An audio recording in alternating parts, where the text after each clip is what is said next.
I'm Paul Coggin from Huntsville, Alabama in the U.S.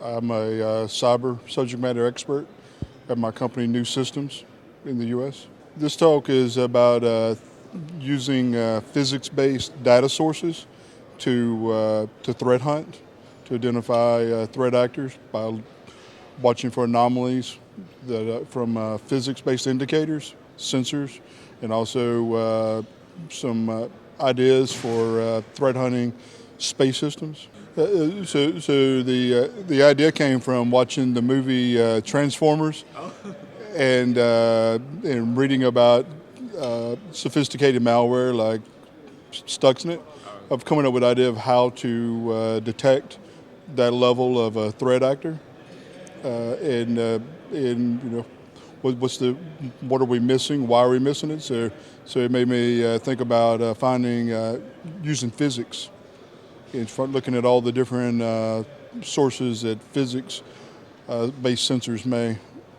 provide analytic data to analyze. Well, there's different.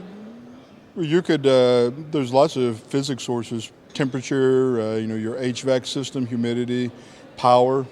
You could be watching for changes in the current, voltage draw, changes in temperature where things look normal, but in band it looks normal, but out of band there's changes in the environment that need to be understood. Maybe those changes, it could indicate that there's a cybersecurity issue, or it could be a forecast, a maintenance issue. Maybe there's a maintenance issue that it could forecast and predict, but also it could be indicating, hey, there's more sophisticated activity here that needs to be identified and understood. Well, your in-band data, your out-of-band data, the overall environmental system, everything should be aligned. And if you have good baselines of all these different physics indicators of like power, current draw, if you start seeing anomalies, there should be a good engineering answer for why you're seeing these changes, and everything ought to line up from your in-band data, your out-of-band data, the overall system of systems environmental data that you're collecting. If you're collecting those statistics over time, applying machine learning, you could find outliers that may need to be investigated. If you're starting to see, things are not being consistent. Yeah, I'm very interested in the adversarial machine learning and being able to go on target the machine learning algorithms, the data sources themselves. So it's really interesting what's happening in that.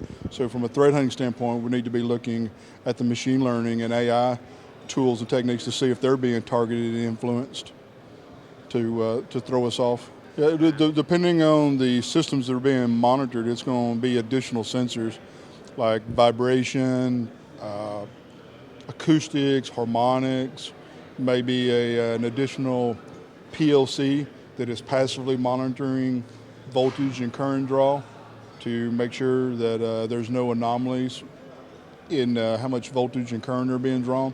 So yes, it could, but that's all about managing your risk and the value of the asset you're trying to protect.